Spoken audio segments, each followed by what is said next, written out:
ಮೊದಲನೇದಾಗಿ ಸಾಹೇಬ್ರು ನಮಸ್ಕಾರ. Thanks sir. ನಾನು ನಿಮ್ಮನ್ನು ನೋಡಿದಾಗ ಎಲ್ಲರೂ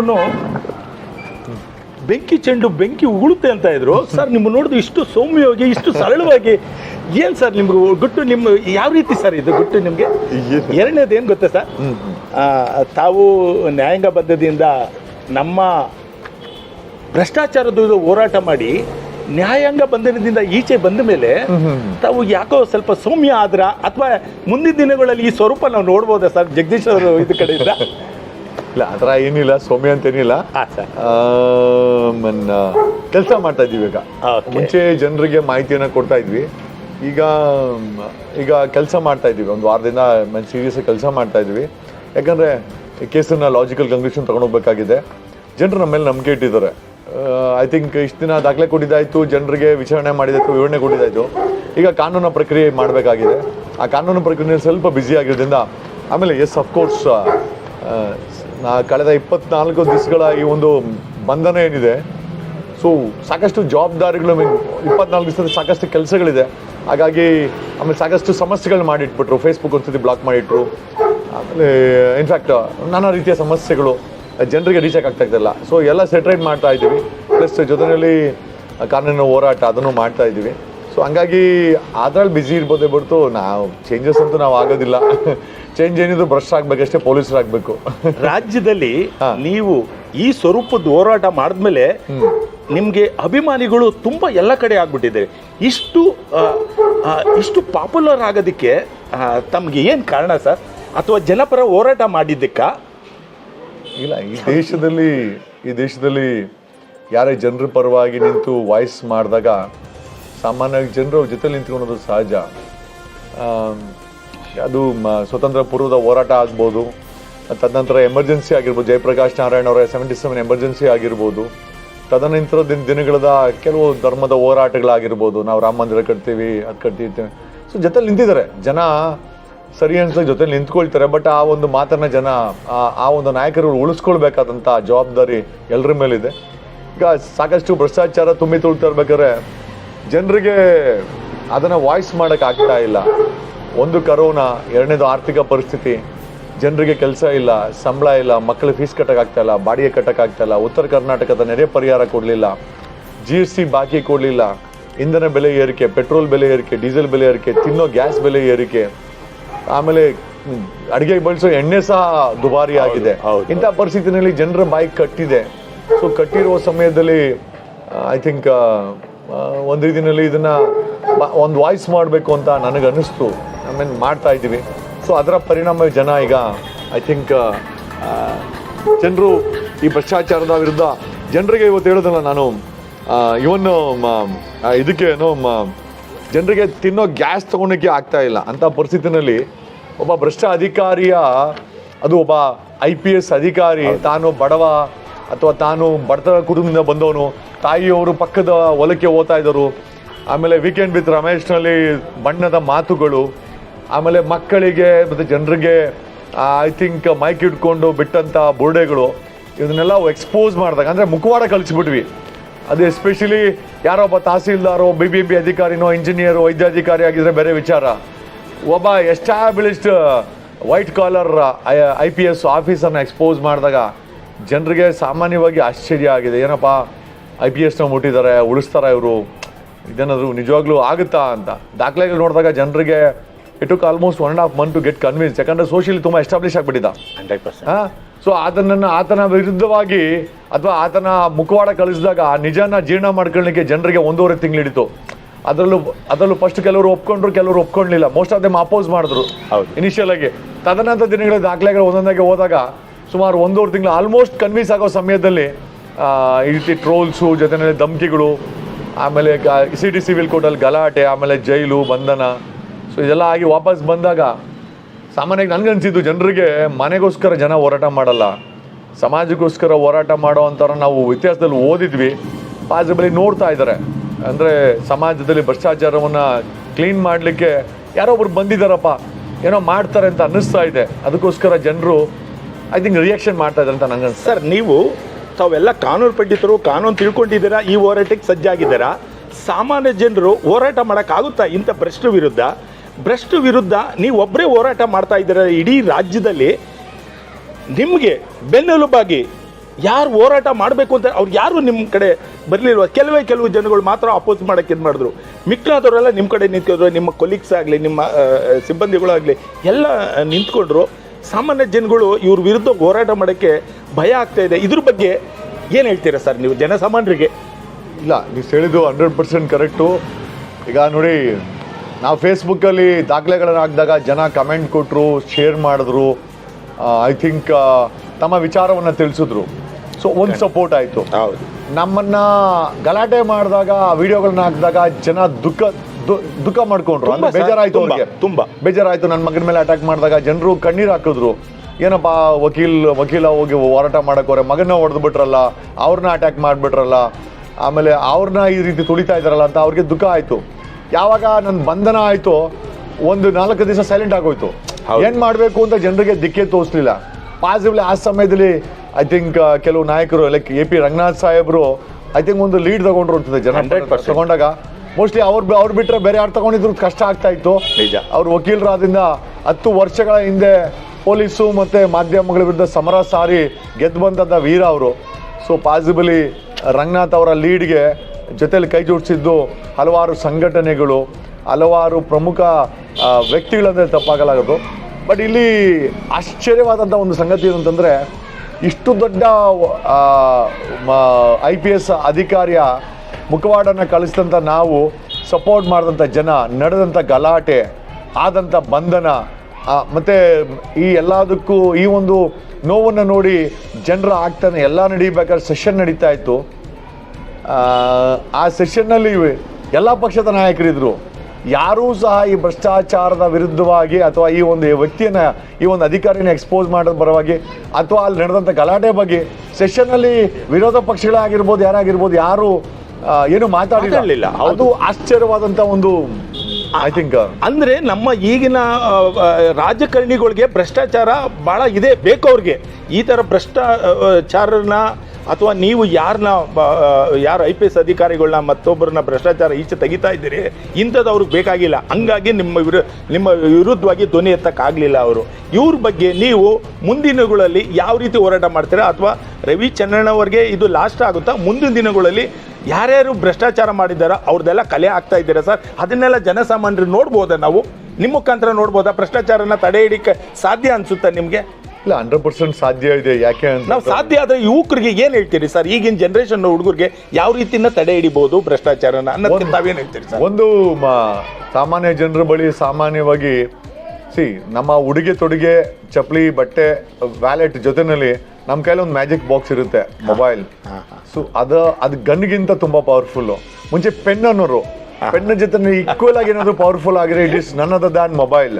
ಆ ಮೊಬೈಲ್ನ ಐ ಥಿಂಕ್ ಸಾಮಾನ್ಯವಾಗಿ ಎಲ್ಲ ಹತ್ರನೂ ಐ ಥಿಂಕ್ ಈ ಮ್ಯಾಜಿಕ್ ಬಾಕ್ಸ್ ಇದ್ದೇ ಇರುತ್ತೆ. 3,000 ಹಿಡಿದು 3 ಲಕ್ಷ 30 ಲಕ್ಷವರೆಗೂ ಇದೆ. ಇದನ್ನು ಸಾಮಾನ್ಯವಾಗಿ ನೀವು ಸಮಾಜದಲ್ಲಿ ಅನಿಷ್ಟ ಆದಾಗ, ಸಮಾಜದಲ್ಲಿ ಭ್ರಷ್ಟಾಚಾರ ಆದಾಗ ಅಥವಾ ಏನಾದ್ರು ಆ್ಯಕ್ಟ್ ಮಾಡ್ತಾ ಇದ್ರೆ ಇದನ್ನು ವಿಡಿಯೋ ಚಿತ್ರಣ ಮಾಡೋದಲ್ಲಿ ಬಳಸ್ಬೋದು. ಇದೇ ಆ್ಯಕ್ಚುಲಿ ನಿಮಗೆ ವೆಪನ್ನು. ಖಂಡಿತ ಸರ್. ಆ ವೆಪನನ್ನು ಸಹ ಎಲ್ಲರೂ ಉಪಯೋಗಿಸಿದ್ರೆ ಐ ಥಿಂಕ್ ಭ್ರಷ್ಟಾಚಾರನ ತೊಳೆದಾಕರಲ್ಲಿ ಎರಡನೇದು ಯಾವುದೇ ಮದ್ದಿಲ್ಲ. ಜೊತೆಯಲ್ಲಿ ನಮಗೆ ರಾಜಕೀಯ ಬದಲಾವಣೆ ಬೇಕಾಗಿದೆ. ಒಂದು ಸಮಾಜದಲ್ಲಿ ಆದರೆ ಇನ್ನೊಂದು ವಿಧಾನಸೌಧದಲ್ಲಿ ಆಗಬೇಕಾಗಿದೆ. ವಿಧಾನಸೌಧದಲ್ಲಿ ಕಳ್ಳರು, ದರೋಡೆಕೋರರು, ರೇಪಿಸ್ಟ್ಗಳು, ಲೂಟಿಕೋರರು, ಜನರ ಆಕ್ರಂದನವನ್ನು ಮಾಡುವಂಥವರು, ಅತ್ಯಾಚಾರಿಗಳು, ಆಮೇಲೆ ಜನರ ನಂಬಿಕೆಗೆ ದ್ರೋಹ ಮಾಡುವಂಥವ್ರು, ದೇಶದ್ರೋಹಿಗಳು, ಆಮೇಲೆ ಕ್ರಿಮಿನಲ್ಸ್ಗಳು ವಿಧಾನಸೌಧದಲ್ಲಿ ಪಾರ್ಲಿಮೆಂಟಲ್ಲಿ ಕೂತಿದ್ದಾರೆ. ಇದನ್ನು ತೊಳಿಬೇಕಾದ್ದು ತುಂಬ ಇಂಪಾರ್ಟೆಂಟು. ಅಲ್ಲಿ ತೊಳೆದ ನಂತರ ಆ ವ್ಯಾಕ್ಯೂಮ್ನ ಅಥವಾ ಜಾಗವನ್ನು ಮತ್ತೆ ಒಳ್ಳೆ ಜನರಿಂದ ತುಂಬೋದು ತುಂಬ ಇಂಪಾರ್ಟೆಂಟು. ಜನರ ಮೇಲೆ ಸಾಕಷ್ಟು ಜವಾಬ್ದಾರಿ, ಯುವಕರಲ್ಲಿ ತುಂಬ ದೊಡ್ಡ ಜವಾಬ್ದಾರಿ ಇದೆ. ನಮಗೆ ಯಾಕೆ ವಿಚಾರ ಹೇಳ್ತೀನಿ ಅಂತಂದರೆ, 75 ವರ್ಷ ಕಳೆದರೂ ಸಹ ನಮ್ಮ ದೇಶದಲ್ಲಿ ಇವತ್ತೊಂದು ಮೆಡಿಕಲ್ ಸೀಟ್ ತೊಗೊಳ್ಬೇಕು ಅಂದರೆ 1.5 ಕೋಟಿ ಕೊಡಬೇಕು. ಮಕ್ಕಳಿಗೆ ಸೀಟ್ ಸಿಗ್ತಾ ಇಲ್ಲ, 90,000 ಸೀಟ್ ಇದೆಯಂತೆ. ನಮ್ಮ ದೇಶದಲ್ಲಿ ಕಟ್ಟಬೇಕಾದ್ದು ಮೆಡಿಕಲ್ ಕಾಲೇಜು, ಇಂಜಿನಿಯರಿಂಗ್ ಕಾಲೇಜು, ಯೂನಿವರ್ಸಿಟಿಗಳು, ಕಾಲೇಜುಗಳು, ಸ್ಕೂಲುಗಳು. ಬಟ್ ನಮ್ಮ ರಾಜಕಾರಣಿಗಳು ಕಟ್ತಾ ಇರೋದು ಅಫ್ಕೋರ್ಸ್ ಆಡಳಿತ ಸರ್ಕಾರ ಮತ್ತು ಪ್ರಧಾನಿ ಕಟ್ತಾ ಇರೋದು ಪಾರ್ಲಿಮೆಂಟ್. ಯಾಕಂದರೆ ಅವ್ರಿಗೆ ರಾಜಕೀಯ ಮಾಡಬೇಕು. 13,000 ಕೋಟಿ ಕಟ್ಟಿ ಪಾರ್ಲಿಮೆಂಟ್ ಕಟ್ಟುವಂಥ ಪ್ರಧಾನಿಗೆ ಆಯ್ಕೆ ಮಾಡಿದ್ದಾರೆ. ಅದೇ ಯೂನಿವರ್ಸಿಟಿಗಳನ್ನ, ಮೆಡಿಕಲ್ ಕಾಲೇಜ್ಗಳನ್ನ, ಇಂಜಿನಿಯರಿಂಗ್ ಕಾಲೇಜ್ಗಳನ್ನ ಕಟ್ಟುವಂಥ ಪ್ರಧಾನಿ, ಆಡಳಿತ ಸರ್ಕಾರ, MLA MP ಗಳನ್ನ ಜನ ಆಯ್ಕೆ ಮಾಡಿಲ್ಲ. ದುರದೃಷ್ಟಕರ. ನಮ್ಮ ಮಕ್ಕಳು ಇಲ್ಲಿ ಮೆಡಿಕಲ್ ಓದಬೇಕು ಅಂದರೆ 1.5-2 ಕೋಟಿ ಕೊಡಬೇಕಾಗತ್ತೆ. ಅವ್ರು ಕೊಡೋಕ್ಕಾಗೋದಿಲ್ಲ. ನೋಡಿ, ಅವ್ರಿಗೆ ಓಟ್ ಕೊಟ್ಟು ಮಕ್ಕಳನ್ನ ಬೇರೆ ದೇಶದಲ್ಲಿ ಸಾಯ ಕಲಿಸುವಂಥ ಪರಿಸ್ಥಿತಿ ನಮಗೆ ಬಂದಿದೆ. ಹೌದು. ಅದೊಂದು ಕಡೆ ಆದರೆ, ಒಂದು ಕಡೆ ಓದೋ ಮಕ್ಕಳು ಬೇರೆ ದೇಶಕ್ಕೆ ಓದೋಕೆ ಹೋಗಿ ಸತ್ತರೆ, ಇನ್ನೊಂದು ಕಡೆ ಓದಿದ್ರೆ ಅನ್ನೋಂಥ ಒಂದು ಸೆಗ್ಮೆಂಟ್ ಇದೆ.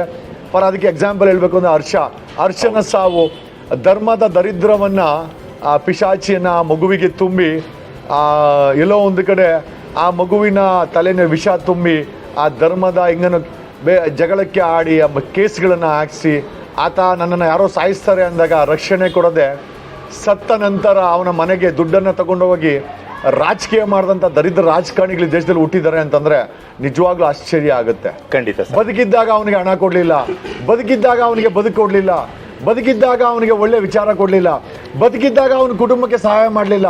ಸತ್ತಾಗ ರಾಜಕೀಯ ಮಾಡೋವಂಥ ದರಿದ್ರ ರಾಜಕಾರಣಿಗಳು ದೇಶದಲ್ಲಿ ಹುಟ್ಟಿದ್ದಾರೆ, ಈ ಸಮಾಜದಲ್ಲಿ ಹುಟ್ಟಿದ್ದಾರೆ. ಕರ್ನಾಟಕದಲ್ಲಿದ್ದಾರೆ ಅಂತಂದರೆ ನಿಜವಾಗ್ಲೂ ಕಾನೂನಲ್ಲಿ ಅವಕಾಶ ಇದ್ದರೆ ಅವ್ರನ್ನ ನೇಣಿಗೆ ಹಾಕಬೇಕು.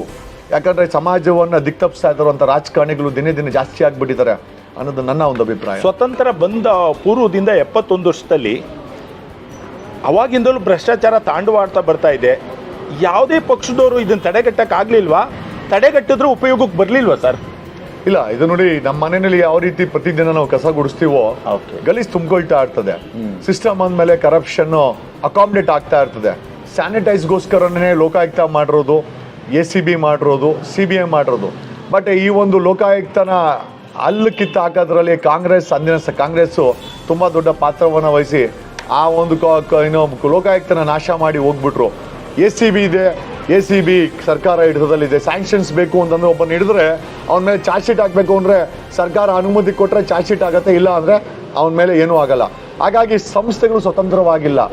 ಯಾಕೆ ನೀವು ಕೇಳಿದ್ರೆ ಆವಾಗಲೇ ಏನು ಸರ್ ಇಷ್ಟೊಂದು ಫೇಮಸ್ ಆಗಿಬಿಟ್ರಿ ಅಂತ ಎಷ್ಟೋ ಜನ ನನಗೆ ಹೇಳಿದ್ರು. ಲೋಕಾಯುಕ್ತ ಸಂಸ್ಥೆ ಮಾಡೋ ಲೋಕಾಯುಕ್ತರು ಮಾಡೋ ಕೆಲಸನ ನೀವು ಮಾಡ್ತಾ ಇದ್ದೀರಾ ಅಂತ ಜನ ನನಗೆ ಫೋನ್ ಮಾಡಿ ಕೇಳ್ತಾರೆ. ತುಂಬ ದೊಡ್ಡ ಮಾತು, ಬಟ್ ಆದರೂ ಪ್ರಯತ್ನ ಅಂತೂ ಪ್ರಾಮಾಣಿಕವಾಗಿದೆ. ಅವ್ರು ಅಂದ್ಕೊಂಡೋದ್ರಲ್ಲಿ ನಿಜ ಇರ್ಬೋದು ಅಥವಾ ಇಲ್ದಿರ ಇರ್ಬೋದು, ಬಟ್ ಆದರೆ ಪ್ರಾಮಾಣಿಕ ಪ್ರಯತ್ನ ಮಾಡ್ತಾ ಇದ್ದೀವಿ. ಜನ ಇವತ್ತು ಲೋಕಾಯುಕ್ತ ಬದಲು ಜಗದೀಶರ ಹೋರಾಟವನ್ನು ನೋಡ್ತಾ ಇದ್ದಾರೆ. ಸೊ ಪಾಸಿಬಲಿ ಅದಕ್ಕೋಸ್ಕರ ಜನರಿಗೆ ತುಂಬ ಹತ್ತಿರವಾಯ್ತಾ ಈ ಹೋರಾಟ, ನನಗೆ ಗೊತ್ತಿಲ್ಲ. ನೀವು ಇತ್ತೀಚೆಗೆ AAP ಪಕ್ಷಕ್ಕೆ ಸೇರ್ಪಡೆ ಆದ್ರಿ. AAP ಒಂದು ಪಕ್ಷಕ್ಕೆ ಸೇರ್ಪಡೆ ಆಗದೇಗೆ ಹೋರಾಟ ಮಾಡಿ ಜನಸಾಮಾನ್ಯರಿಗೆ ಹತ್ತಿರ ಆಗ್ಬೋದಾಗಿತ್ತಲ್ಲ ಸರ್? ಪಕ್ಷನೇ ಯಾಕೆ ಆಯ್ಕೆ ಮಾಡ್ಕೊಂಡಿತ್ತು ಸರ್? ಜನತಾದಳ ಇತ್ತು, ಕಾಂಗ್ರೆಸ್ ಇತ್ತು, BJP ಇತ್ತು, ಎಲ್ಲಾದ್ರೂ ಬಿಟ್ಟು AAPನೇ ಆಯ್ಕೆ ಮಾಡ್ಕೊಂಡು ಇದ್ರ ಉದ್ದೇಶ ಏನು ಸರ್? ಇದು ಯೋಜನೆಗಳೇನು? ಮುಂದಿನ ದಿನಗಳಲ್ಲಿ ಈ ಪಕ್ಷ ನಮ್ಮ ಕರ್ನಾಟಕದಲ್ಲಿ ನಿಮ್ಮ ಮುಖೇನ ನಿಮ್ಮ ಸಾರಥ್ಯದಲ್ಲಿ ನಡೆಯುತ್ತಾ ಅಥವಾ ಅದು ಸಾಮೂಹಿಕ ಸಾರಥ್ಯದಲ್ಲಿ ನಡೀತದ? ಈ ನಿಮ್ಮ ಯಲಹಂಕ ಕಾನ್ಸ್ಟಿಟ್ಯೂನ್ಸಿನಲ್ಲಿ ತಾವು MLA ಸೆಲೆಕ್ಟ್ ಮಾಡ್ತೀರಾ, MP ಸೆಲೆಕ್ಟ್ ಮಾಡ್ತೀರಾ? ದಯವಿಟ್ಟು ನಮ್ಮ ವೀಕ್ಷಕರು ಅವಾಗ ಕೇಳ್ತಾ ಇರ್ತಾರೆ ಸರ್. ಒಂದು ಅದಕ್ಕೆ ಮುಂಚಿತವಾಗಿ ಒಂದು ಪ್ರಶ್ನೆ. ತಾವು ಇಂದಿನ ರಾಜಕೀಯ ಒಂದು ಶೌಚಾಲಯ ಆಗಿದೆ ಅನ್ನೋದು ತಾವು ಒಪ್ಕೋತೀರಿ. ಆದರೆ ಇಂಥ ಸಂದರ್ಭದಲ್ಲಿ ನಿಮ್ಮ ರಾಜಕೀಯ ಪ್ರವೇಶ ಉಚಿತವೇ? ಅಲ್ಲ, ಒಂದು ರಾಜಕೀಯ ಯಾರಪ್ಪನ ಮನೆ ಆಸ್ತಿನೂ ಅಲ್ಲ. ದೇಶದಲ್ಲಿ ಮಾರೋನು ಪ್ರಧಾನಿ ಆಗ್ತಾನೆ ಅಂತಂದರೆ ನಾವು ಕೋಟ್ ಹಾಕೊಂಡು ವಾದ ಮಾಡೋರು. ಇನ್ಫ್ಯಾಕ್ಟ್ ಅದಕ್ಕಿಂತ ದೊಡ್ಡ ಸ್ಥಾನ ಇದೆ, ತುಂಬಬೇಕು. ಈ ದೇಶದಲ್ಲಿ ವಕೀಲರ ಕೊಡುಗೆ ತುಂಬ ಮಹತ್ತರವಾಗಿದೆ. ಅದು father of the nation Gandhi ಆಗಿರ್ಬೋದು, ಈ ದೇಶಕ್ಕೆ ಸಂವಿಧಾನವನ್ನು ರಚಿಸಿದ I think father of constitution doctor Ambedkar ಆಗಿರ್ಬೋದು. ಸಾಕಷ್ಟು ಪ್ರವೀಣರಿದ್ದಾರೆ. ಎಲ್ಲರೂ ಐ ಥಿಂಕ್ ವಕೀಲ ವೃತ್ತಿಯಿಂದ ಬಂದಂಥವ್ರೆ. ಸ್ವಚ್ಛ ಮಾಡಲಿಕ್ಕೆ ಇವತ್ತು ರಾಜಕೀಯ ಎಷ್ಟು ಗಬ್ಬೆದೋಗಿದೆ ಅಂತಂದರೆ, ಅದನ್ನು ಸ್ವಚ್ಛ ಮಾಡಲಿಕ್ಕೆ ಒಂದು ಪೊರಕೆ ಬೇಕಾಗಿದೆ, ಒಂದು ಮೊರ ಬೇಕಾಗಿದೆ, ಅದನ್ನು ಗುಡಿಸುವಂಥ ಮನಸ್ಸು ಬೇಕಾಗಿದೆ, ಕೈ ಬೇಕಾಗಿದೆ. ಆ ಕೆಲಸವನ್ನು ನಾವು ಮಾಡಲಿಕ್ಕೆ ಇಷ್ಟಪಡ್ತೇವೆ. ಆಮೇಲೆ ಒಬ್ಬ ವಕೀಲನಾಗಿ ಮ್ಯಾಕ್ಸಿಮಮ್ ಕೇಸಸ್ಸನ್ನು ಹಾಕ್ಬೋದು. ಅದೇ ಒಬ್ಬ ರಾಜಕಾರಣಿ ಆದರೆ, ಒಬ್ಬ MLA ಆದರೆ ವಿಧಾನಸೌಧ ಗಬ್ಬೆದೋಗಿದೆ. ಅದನ್ನು ಶುಚಿ ಮಾಡುವಂಥ ಕೆಲಸ ಒಬ್ಬನಾಗಲ್ಲ, ಸಾಕಷ್ಟು ಒಂದು ಗುಂಪನ್ನು ಸೇರಿಸಿ ಆ ವಿಧಾನಸೌಧದ ಸ್ವಚ್ಛತೆ ಆಗಬೇಕಾದಂಥ ಒಂದು ದೊಡ್ಡ ಐ ಥಿಂಕ್ ಪರಿಸ್ಥಿತಿ ನಿರ್ಮಾಣ ಆಗಿದೆ. ಕಾರಣ ಏನು ಅಂತಂದರೆ, ಒಬ್ಬ ಭ್ರಷ್ಟಾಚಾರನ ಎಕ್ಸ್ಪೋಸ್ ಮಾಡಿದ್ರೆ ಯಾವುದೇ ಪಕ್ಷ ವಿಧಾನಸೌಧದಲ್ಲಿ ಸೆಷನಲ್ಲಿ ಮಾತಾಡಲ್ಲ. ಅಂದರೆ ಮೂರೂ ಪಾರ್ಟಿಗಳು ಅಥವಾ 3ಕ್ಕೂ ಹೆಚ್ಚು ಪಾರ್ಟಿಗಳು ಐ ಥಿಂಕ್ ಭ್ರಷ್ಟಾಚಾರವನ್ನು ಸಮರ್ಥನೆ ಮಾಡ್ತಾ ಇದ್ದಾರೆ ಅನ್ನೋ ಡೌಟು ಜನರಿಗೆ ಕಾಡ್ತಾ ಇದೆ. ಆ ಸಮರ್ಥನೆ ಮಾಡ್ತಾ ಇರುವಂಥ ರಾಜಕಾರಣಿಗಳು ರಾಜಕೀಯ ಪಕ್ಷಗಳ ನಡುವೆ ಒಬ್ಬ ಅಡ್ವೊಕೇಟ್ ಅಥವಾ ಒಬ್ಬ ವಕೀಲ ಕಾಣಿಸಿದಾಗ ಎಲ್ಲೋ ಜನರಿಗೆ ಈ ಒಂದು ಮರಳುಗಾಡಲ್ಲಿ ವಯಸ್ಸಿಸ್ ಸಿಗೋ ಥರ ಆಗ್ಬಿಟ್ಟಿದೆ. ಹಾಗಾಗಿನೇ ನನ್ನನ್ನು ಇಷ್ಟೊಂದು ಇಷ್ಟಪಡ್ತಾ ಇದ್ದಾರೆ ಅಂತ ಒಂದು. ಐ ಥಿಂಕ್ ನೀವು ಕೇಳಿದ್ರಿ ಆಮ್ ಆದ್ಮಿ ಪಕ್ಷ ಯಾಕೆ ಅಂತ. ಕರ್ನಾಟಕ ಭಾರತದಲ್ಲಿ ಸ್ವತಂತ್ರ ಪೂರ್ವ ಆಮೇಲೆ ಸ್ವತಂತ್ರದ ನಂತರ ಸಾಕಷ್ಟು ಪಕ್ಷಗಳು ಬಂದಿದೆ ಮುಂಡಾ ಮುಚ್ಕೊಂಡು ಹೋಗಿದೆ. ಬಟ್ ಆಮ್ ಆದ್ಮಿ ಪಕ್ಷ ಹುಟ್ಟು ಅಣ್ಣಾ ಹಜಾರೆಯ ಒಂದು ಐ ಥಿಂಕ್ ಆ್ಯಂಟಿ ಕರಪ್ಷನ್ ಮೂಮೆಂಟಿಂದ ಹುಟ್ಟಿದ್ದು. ಹೌದು. ಆಮೇಲೆ ಅಫ್ಕೋರ್ಸ್ ಆ ಮೂಮೆಂಟಿಂದ ಒಂದು ರಾಜಕೀಯ ಪ್ರವೇಶ ಆದಂಥ ಅರವಿಂದ್ ಕೇಜ್ರಿವಾಲ ಒಂದು ಫೈಟ್ ಮಾಡಿ ಒಂದು ರಾಜಕೀಯ ಪಕ್ಷವನ್ನು ಕಟ್ಟಿ 6 ವರ್ಷಗಳ ಕಾಲ ಸತತವಾದ ಒಂದು ಒಳ್ಳೆ ಸರ್ಕಾರವನ್ನು ಕೊಟ್ಟಿದ್ದಾರೆ. ಐ ಥಿಂಕ್ ಒಂದು ಪೀಪಲ್ಸ್ ಗೌರ್ಮೆಂಟ್ ಕೊಟ್ಟಿದ್ದಂತ ನನಗನ್ಸುತ್ತೆ. ಯಾಕೆ ಅಂತಂದರೆ ಒಂದು ಅವರು ಎಜುಕೇಟೆಡ್ IIT ಇಂದ ಬಂದಿರೋರು, ಟೀ ಮಾರಿದವರಂತೂ ಅಲ್ಲ. ನಿಜವಾಗ್ಲೂ ನನಗೆ ಅದು ಖುಷಿ ಇದೆ. ಒಬ್ಬ IIT ವಿದ್ಯಾವಂತರು ಅವಶ್ಯಕತೆ ತುಂಬಾ ಇದೆ ಸರ್. ನಾನ್ ಕರಪ್ಟ್ ವಿದ್ಯಾವಂತರು. ಹೌದು. ಯಾಕಂದ್ರೆ ವಿದ್ಯಾವಂತರಲ್ಲೂ ಕೂಡ ಕರಪ್ಟ್ ಇದ್ದಾರೆ, ತುಂಬಾ ಕರಪ್ಟ್ ಇದ್ದಾರೆ. ಸೊ ಸಮಾಜಕ್ಕೆ ಸಮಾಜಮುಖಿ ಇರುವಂತ ವಿದ್ಯಾವಂತರ ಅವಶ್ಯಕತೆ ಇದೆ. ಸೊ ಅದನ್ನ ಆ ವ್ಯಕ್ತಿ ತುಂಬ್ದ. ಆಮೇಲೆ ಸಮಾಜಮುಖವಾಗಿ ಅವ್ರು ಕೊಟ್ಟಂತ ಪ್ರೋಗ್ರಾಮ್ಸ್ ಏನಿದೆ, ಅವ್ರು ಹೇಳ್ತಾರೆ ನಿಮ್ಮ ದುಡ್ಡು ನಿಮ್ಗೆ ವಾಪಸ್ ಕೊಡ್ತಾ ಇದ್ದೀನಿ, ಇದ್ರಲ್ಲಿ ಅರವಿಂದದ್ದು ಏನೂ ಇಲ್ಲ, ಆಮ್ ಆದ್ಮಿದು ಏನೂ ಇಲ್ಲ ಅಂತಾರೆ. ನಿಮ್ಮ ದುಡ್ಡು ನಿಮ್ಗೆ ವಾಪಸ್ ಕೊಡ್ತಾ ಇದ್ದೀನಿ ಅಂತ ಹೇಳಿದ್ರು. ಆ ರೀತಿ ಐ ಥಿಂಕ್ ಒಳ್ಳೆ ಸ್ಕೀಮ್ಸ್ ಕೊಟ್ಟಿದ್ದಾರೆ. ಯಾವುದೇ ಪಕ್ಷಗಳು ಪ್ರಾರಂಭದಲ್ಲಿ ಯಾರು ಒಂದಷ್ಟು ಹೋರಾಟ ಮಾಡ್ತಾ ಇರ್ತಾರೆ ಅಂಥವ್ರನ್ನ ಟಾರ್ಗೆಟ್ ಮಾಡಿಕೊಂಡು ಅವರನ್ನು ಪಕ್ಷದೊಳಗೆ ತಗೊಳ್ತಾರೆ. ಮತ್ತು ಅವರ ಸಿದ್ಧಾಂತ, ಅವರ ಅಜೆಂಡಾ, ಅವರ ವಶೀಕರಣ, ಅವರ ಕೆಲವು ಒಳಗಿನ ಇದಕ್ಕೆ ನಿಮ್ಮನ್ನೇನಾದ್ರು ಇನ್ವಾಲ್ವ್ ಮಾಡಿಕೊಂಡ್ರೆ ನಿಮ್ಮ ಗತಿ ಏನು ಮತ್ತು ನಿಮ್ಮ ಒಂದು ಸ್ವತಂತ್ರ ಕಳೆದೋಗುತ್ತೆ ಅಂತ ಅನಿಸಲ್ವಾ? ಒಂದು ಪಕ್ಷಕ್ಕೆ ಸೀಮಿತ ಆದರೆ ಇಲ್ಲ, ಪಕ್ಷಕ್ಕೆ ನಮ್ಮ ಪಕ್ಷ ಇರುವಷ್ಟು ಸ್ವತಂತ್ರ ನಿಮಗೆ ಆಗಿರಲ್ಲ ಸಿಗುತ್ತಾ? ಅಭಿಪ್ರಾಯ ಇಲ್ಲ. ನಮ್ಗೆ ಮುಂದಿನ ದಿನಗಳಲ್ಲಿ ನೀವು ಯಾವ AAP ಪಕ್ಷದಿಂದ ನೀವು ಸ್ಪರ್ಧೆ ಮಾಡ್ತಾ ಇದ್ದೀರಿ, ಆ ಸ್ಪರ್ಧೆ ಮಾಡೋದ್ರಲ್ಲಿ ನಿಮ್ಮ ಯೋಜನೆಗಳು ಏನಿದ್ದಾವೆ, ನಿಮ್ಮ ಅಜೆಂಡಾ ಏನಿದೆ, ನಿಮ್ಗೆ ಸಿದ್ಧಾಂತಗಳು ಅವು ಮಾಡ್ಲಿಕ್ಕೆ ಆಗುತ್ತಾ, ಕಾರ್ಯಗತ ಆಗುತ್ತಾ? ಒಂದು ನಾನು ಯಾಕೆ ಆಮ್ ಆದ್ಮಿ ಪಕ್ಷ ನಾನು ಆಯ್ಕೆ ಮಾಡ್ಕೊಂಡೆ ಅಂತಂದ್ರೆ, ಒಂದು ಅವರ ಐಡಿಯಾಲಜಿ ಆಂಟಿ ಕರಪ್ಷನ್ ಏನಿದೆ ಒಂದು ತುಂಬಾ ಸ್ಪೆಸಿಫಿಕ್ ಆಗಿದೆ, ಅಂದ್ರೆ ಬೇರೆ ಪಕ್ಷಗಳಿಗಿಂತ ವಿಭಿನ್ನವಾಗಿದೆ. ಅವ್ರು ಇವನ್ ಸೆಲೆಕ್ಷನ್ ಆಫ್ ಕ್ಯಾಂಡಿಡೇಟ್ಸ್ ಇಂದನೂ ಸಹ ಶುರುವಾಗುತ್ತೆ. Starting from selection of candidates. 10 ಒಳಗಡೆನೆ ಇವತ್ತು ನಮ್ಮ ದೇಶದಲ್ಲಿ 2 ರಾಜ್ಯನ ನಾವು ಆಳ್ತಾ ಇದ್ದಾರೆ ಅಂದ್ರೆ ಸುಮ್ಮನೆ ಅಲ್ಲ ಸರ್, ಸುಮ್ಮನೆ ಅಲ್ಲ. Great sir. ನಿಮ್ಮ ಆಮ್ ಆದ್ಮಿ ಪಕ್ಷಕ್ಕೆ ಅರವಿಂದ್ ಕೇಜ್ರಿವಾಲ್ಗೆ ಅಭಿನಂದನೆ ಸಲ್ಲಿಸ್ತೀವಿ ಸರ್, ಅಭಿನಂದನೆ ಸಲ್ಲಿಸ್ತೀವಿ ಸರ್. ಆಮೇಲೆ ಹಾಗಾಗಿ 1-2 ಅವ್ರದ್ದು ಆಂಟಿ ಕರಪ್ಷನ್ ಮೂವ್ಮೆಂಟ್ ಇದೆ, ಒಂದು ಎದುದು. ಆಮೇಲೆ ಆ ಒಂದು ಆಮ್ ಆದ್ಮಿ ಪಕ್ಷದಲ್ಲಿ ಪೀಪಲ್ಸ್ ವೆಲ್ಫೇರ್ ಇಂದ ಸಾರ್ವಜನಿಕರಿಗೆ ವಾಪಸ್ ಕೊಡ್ಬೇಕಾದಂತ ನೀತಿಗಳೇನಿದೆ ಅದು ನನಗೆ ತುಂಬಾ ಇಷ್ಟ ಆಯ್ತು. ಅಂದ್ರೆ ಕೇಜ್ರಿವಾಲ್ ಮೇಲೆ ಆರೋಪ ಇಲ್ಲ, ಆದ್ರೆ ನಿಮ್ಮ ಬಗ್ಗೆ ನಾವು ಕೇಳ್ತಾ ಇದೀವಿ ಅಷ್ಟೇ. ನೀವು ಯಾವುದೋ ಒಂದು ಪಕ್ಷಕ್ಕೆ ಒಂದು ಒಳಗೆ ಸೇರ್ಕೊಂಡು ನಿಮ್ಮ ಸ್ವತಂತ್ರ ಹರಣ ಆಗುತ್ತಾ? ಇಲ್ಲ, ಆತರ ದೆಹಲಿ ಆಡಳಿತದಲ್ಲಿ ಆ ರೀತಿ ಹರಣ ಆಗುವಂಥದ್ದು ಯಾವುದು ನಾನು ಕಂಡಿಲ್ಲ. ಆಮೇಲೆ ಇಲ್ಲಿ ಕರ್ನಾಟಕದ ವಿಚಾರಕ್ಕೆ ಬಂದರೂ ಅಷ್ಟೇ, ನಾನು ಆಲ್ಮೋಸ್ಟ್ ಒಂದು 20-25 ಜಿಲ್ಲೆ ನಾನು ಪ್ರವಾಸ ಮಾಡಿದ್ದೀನಿ. ಇಂಥ ಜಿಲ್ಲೆಗೆ ಹೋಗಬೇಡ ಅಂತ ಇದುವರೆಗೂ ನಮ್ಮ ಸ್ಟೇಟ್ ನಾಯಕರು ಸಹ ನನಗೆ ಅಡ್ವೈಸೇ ಮಾಡಿಲ್ಲ. ಅವ್ರಿಗೆ ಅಷ್ಟು ಸ್ವತಂತ್ರವಾಗಿ ನನ್ನನ್ನು ಬಿಟ್ಟಿದ್ದಾರೆ. ಸರ್, ನೀವು ನಮ್ಮ ಕರ್ನಾಟಕದಲ್ಲಿ ನೀವು AAPಗೆ ಸ್ಟಾರ್ ನಕ್ಷತ್ರ ಇದ್ದಂಗೆ. ನಾನು ಯಾಕೆ ಅಂತ ಹೇಳಿದ್ರೆ, ಇಷ್ಟು ಜೋರಾಗಿ ವಾಯ್ಸ್ ಮಾಡಿದ್ದು, ಭ್ರಷ್ಟಾಚಾರದ ವಿರುದ್ಧ ಹೋರಾಟ ಮಾಡಿದ್ದು ಮತ್ತೆ ಯಾವ ನಾಯಕರಲ್ಲೂ ನಾವು ಕಾಣಲಿಲ್ಲ. ಇಷ್ಟು 2 ವರ್ಷದಿಂದ ಹೋರಾಟ ಮಾಡ್ತಾ ಇದ್ದಾರೆ. ಅವ್ರ ವಾರ್ಡ್ಗೆ, ರಾಜ್ಯಕ್ಕೆ ಸೀಮಿತವಾಗ್ತಾರೆ. ನಿಮ್ಮ ಥರ ಹೋರಾಟ ಮಾಡಿದವ್ರು ಯಾರನ್ನೂ ನೋಡಲಿಲ್ಲ. ಹಾಗಾಗಿ ನಿಮ್ಮ ಸಾರಥ್ಯದಲ್ಲಿ ಏನಾದರೂ ಕರ್ನಾಟಕದಲ್ಲಿ ಏನಾದರೂ ಮ್ಯಾಜಿಕ್ ಮಾಡುತ್ತಾ ಅಂತ ನಮ್ದೊಂದು ಅಭಿಪ್ರಾಯ ಸರ್. ಇಲ್ಲಿ ರಾಜಕೀಯದಲ್ಲಿ ಏನು ಮ್ಯಾಜಿಕ್ ಇಲ್ಲ, ಕನ್ವಿನ್ಸಿಂಗ್ ಅಷ್ಟೇ. ಓಕೆ. ಜನರಿಗೆ ಇವಾಗ ನೋಡಿ, ಹಲವಾರು ಸೆಗ್ಮೆಂಟ್ಸ್ ಇದೆ ನಮ್ಮ ಕರ್ನಾಟಕ ವಿಚಾರ ಬಂದಾಗ. ಬರೀ ಅರ್ಬನ್ ಸೆಗ್ಮೆಂಟ್ ಒಂದೇ ಅಂತಲ್ಲ. ನಮಗೆ ಮೊದಲನೇದಾಗಿ ಅನ್ನ ಕೊಡುವಂಥ ರೈತನ ವಿಚಾರ ಬಂದಾಗ, ರೈತರಿಗೆ ಜೀವಾಳ, ಅವ್ರಿಗೆ ಕೊಡಬೇಕಾದ ಗೊಬ್ಬರ, ಬೀಜ, ಹೌದು, ಅವ್ರಿಗೆ ಬೇಕಾದಂಥ ನೀರು, ಕರೆಂಟ್ ಇದೆಲ್ಲ ರೂಪಿಸ್ತಾ ಇದ್ದಾರಲ್ಲ ಸರ್. ಇದೆಲ್ಲ ಕಾರ್ಯಗತ ಅಕಸ್ಮಾತ್ ನಿಮ್ಮ ಸಾರಥ್ಯದಲ್ಲಿ ಏನಾದ್ರು ಇಲ್ಲೇನು ಕರ್ನಾಟಕ ಮ್ಯಾಜಿಕ್ ಮಾಡಿದ್ರೆ ಅವ್ರು ಕೊಟ್ಟಂತ ಏನು ಇವಾಗ ಉಪಯೋಗಕ್ಕೆ ಬರಬೇಕು. ನಮ್ಮ ಕರ್ನಾಟಕ ರಾಜ್ಯದಲ್ಲಿ 300 ವ್ಯಾಲ್ಯೂಯೇಟು ವಿದ್ಯುತ್ ಕೊಡಬೇಕು, ನೀರು ಕೊಡಬೇಕು, ವಿದ್ಯಾ ಕೊಡಬೇಕು, ಬಸ್ಸು, ಟ್ರೈನು ಇದೆಲ್ಲ ಫ್ರೀ ಕೊಡಬೇಕು. ಅರವಿಂದ್ ಕೇಜ್ರಿವಾಲ್ ಅವ್ರು ಮಾಡ್ತಾ ಇದ್ದಾರಲ್ಲ. ನಿಮ್ಮ ಪಕ್ಷ ಏನಾದ್ರು ಅಧಿಕಾರಕ್ಕೆ ಬಂತು ಅಂತ ಹೇಳಿದ್ರೆ ಬೇರೆ ಪಕ್ಷದವ್ರದ್ದು ಬೇಡ, 100% ನೀವೇನು ಇದು ಮಾಡಿದ್ದೀರಾ ಅದನ್ನೆಲ್ಲ ಬಿಡುಗಡೆ ಮಾಡಿಕೊಡ್ತೀರಾ ಅಥವಾ ಕಾರ್ಯರೂಪಕ್ಕೆ ತರ್ತೀರಾ ಸರ್? ಅದನ್ನೇ ಈಗ ನಮ್ಮ ನೋಡಿ ಮೊದಲನೇದಾಗಿ ಕಷ್ಟ ಆಗುತ್ತಲ್ವಾ ಸರ್? ಅಲ್ಲ, 70 ವರ್ಷದಿಂದ ಯಾರು ಮಾಡದೇ ಇರೋಂಥದ್ದು. ಇಲ್ಲ, 5 ವರ್ಷ ಅರವಿಂದ್ ಕೇಜ್ರಿವಾಲ್ ಅವರು ಇಷ್ಟೊಂದು ಯೋಜನೆಗಳನ್ನ ರೂಪಿಸ್ತಾ ಇದ್ದಾರೆ, ಇದಕ್ಕೆಲ್ಲ ಆರ್ಥಿಕವಾಗಿ ತುಂಬಾ ಹೊಡೆತ ಬೀಳುತ್ತೆ. ಅದು ಹೇಗೆ ಇದು ಮಾಡ್ತಾರೆ, ಯಾವ ರೀತಿ ಹೇಳಿದ್ದಾರೆ ಸರ್? ಅದು ನಮ್ಗೆ ಕರ್ನಾಟಕದ ನೋಡಿ, ಮಟ್ಟಿಗೆ, ಡೆಲ್ಲಿ ಪಂಜಾಬ್ದು ಅಲ್ಲ, ಕರ್ನಾಟಕದ ಮಟ್ಟಿಗೆ. ಈಗ ನೋಡಿ, ಇಲ್ಲಿ ಯಾವುದು ಫ್ರೀ ಇಲ್ಲ. ಫಸ್ಟೇದಾಗಿ ಎಲ್ಲ ಕೆಲವರು ಅದನ್ನ ಟೀಕೆ ಮಾಡ್ತಾರೆ, ಎಲ್ಲ ಫ್ರೀ ಅಂತ. ಯಾವುದು ಫ್ರೀ ಇಲ್ಲ. ಹೌದು. ಯಾಕೆ ಅಂತಂದ್ರೆ ಆ ಸರ್ಕಾರಕ್ಕೆ ಬರೋದೇ ಜನರ ದುಡ್ಡು, ಫ್ರೀ ಎಲ್ಲ ಬರುತ್ತೆ. ನಿಮ್ಮ ದುಡ್ಡನ್ನ ನಿಮಗೆ ವಾಪಸ್ ಕೊಟ್ಟಾಗ ಅದು only I think good will ಅಷ್ಟೇ, ಬೇರೆ ಏನಿಲ್ಲ. ಇದುವರೆಗೂ ಬರ್ತಾ ಇದೆ. ಈಗ ಡೆಲ್ಲಿಯ ಒಂದು ಬಜೆಟ್ ಏನಿದೆ, ಒಂದು 70 ಸಾವಿರ ಕೋಟಿ. ಕರ್ನಾಟಕದ ಬಜೆಟ್ 2.5 lakh crores. ಸೊ ನಮ್ಮ ಪ್ರಶ್ನೆ ಏನಪ್ಪ ಅಂತಂದ್ರೆ, ಡೆಲ್ಲಿನಲ್ಲಿ 70 ಸಾವಿರ ಕೋಟಿ ಬರ್ತಾ ಇದ್ರೆ ಹಿಂದಿನ ಸರ್ಕಾರಗಳು ಅದನ್ನು ತಿಂದಾಕ್ಬಿಟ್ಟವೆ. ಇವ್ರೇನು ಮಾಡ್ತಾ ಇದ್ದಾರೆ, ಅದನ್ನು ತಿಂದಾಕ್ದಿರಾ ಜನರಿಗೆ ವೆಲ್ಫೇರ್ಗೆ ವಾಪಸ್ ಕೊಡ್ತಾ ಇದ್ದಾರೆ. ಸೊ ಜನರಿಂದ ಬರುವಂಥ ತೆರಿಗೆ ಜನರಿಗೆ ವಾಪಸ್ ಖರ್ಚಾದಾಗ ಅದನ್ನು ಫ್ರೀ ಬೀಸ್ ಅನ್ಬಾರ್ದು. ನಾವು ಮಾಡೋ ಅವ್ರು ಕೊಟ್ಟರು ಒಂದು ಮತಕ್ಕೆ ಆ ಸರ್ಕಾರ ಮಾಡ್ತಾರೋಂಥ ಗುಡ್ ವಿಲ್ಲು. ಯಾವುದು ಉಚಿತ ಇಲ್ಲ. ಹೇಳ್ತಾರೆ ಸಿದ್ದರಾಮಯ್ಯನವರು 5 kg ಕೊಟ್ಟರು, ಯಡಿಯೂರಪ್ಪ ಸೈಕಲ್ ಕೊಟ್ಟ. ಯಾವುದು ಉಚಿತ, ಯಾವುದು ಎಲ್ಲ ನಮ್ಮ ಟ್ಯಾಕ್ಸ್. ಅದು ನಮ್ಮ ಟ್ಯಾಕ್ಸನ್ನು ಸಂರಕ್ಷಿಸಿ ವಾಪಸ್ಸು ಆ ಒಂದು ಸೌಕರ್ಯ ರೂಪದಲ್ಲಿ ವಾಪಸ್ ಹೋದಾಗ ಅದು ಯಾವುದೂ ಉಚಿತ ಅಲ್ಲ. ನಿಮ್ಮ ಟ್ಯಾಕ್ಸ್ ಅದು ನೀವು ಎಲಿಜಿಬಲ್, ಅದಕ್ಕೆ ನಿಮಗೆ ವಾಪಸ್ ಬರ್ತಾ ಇದೆ. ಅದನ್ನು ವಾಪಸ್ ಕೊಡ್ತಾರ ನಾಯಕ ಬೇಕು ಅಷ್ಟೇ. ಅಷ್ಟು ಬಿಟ್ಟರೆ ಕರ್ನಾಟಕದಲ್ಲಿ ಹೇಳ್ಬೇಕಂದ್ರೆ ಹೇಳ್ದಲ್ಲ, ರೈತರ ವಿಚಾರ ಬಂದಾಗ ರೈತರಿಗೆ ಕರೆಂಟ್ ಇಲ್ಲ, ಬೀಜ ಗೊಬ್ಬರ ರೇಟ್ ಜಾಸ್ತಿ ಮಾಡಿಬಿಟ್ಟಿದ್ದಾರೆ. ಅವ್ರು ಬೆಳೆ ಬೆಳೆದ್ರೆ ಅವ್ರಿಗೆ ಬೆಲೆ ಸಿಗಲ್ಲ, ದಲ್ಲಾಳಿಗಳ ಕಾರಣ. ಆಮೇಲೆ ಅವ್ರಿಗೆ ಬೇಕಾದಂಥ ಕರೆಂಟ್ ಕೊಡಲ್ಲ.